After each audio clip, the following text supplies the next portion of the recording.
Smell me like a Hellcat.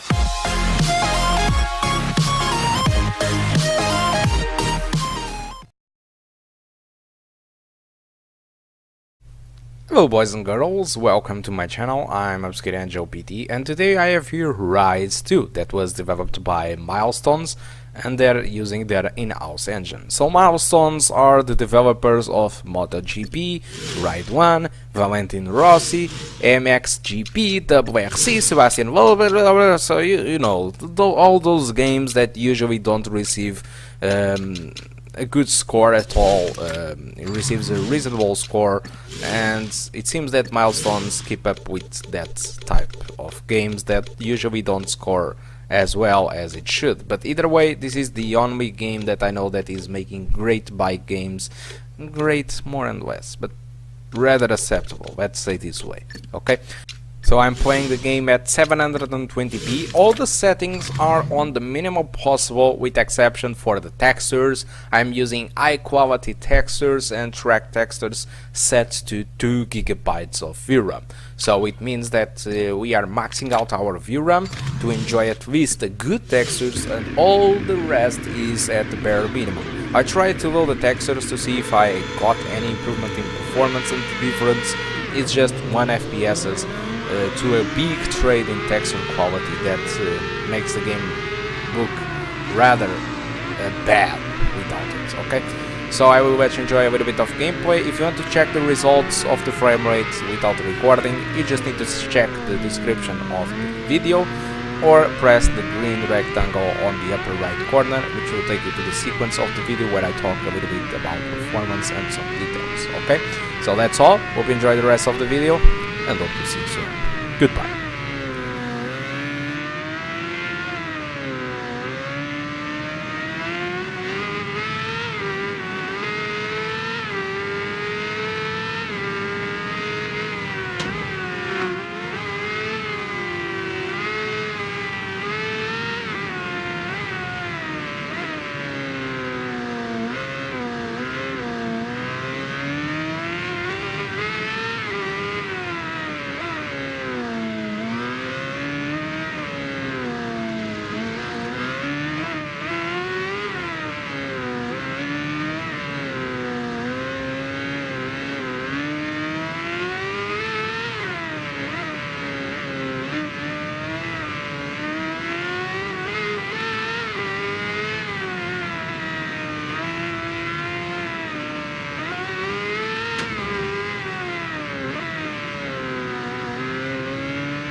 Hello boys and girls, welcome back to the performance section of the video, and as you can see I'm running the game at 720p with no anti-aliasing, no VSync and well, refresh rate of 60 Hz.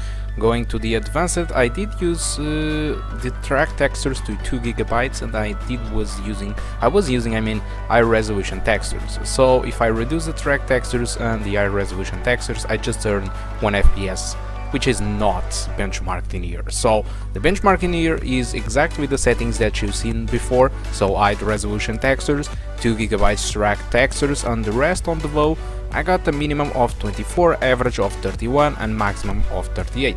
This was on the first track, which is the Grease track, the first one. You can try yourself if you had the game.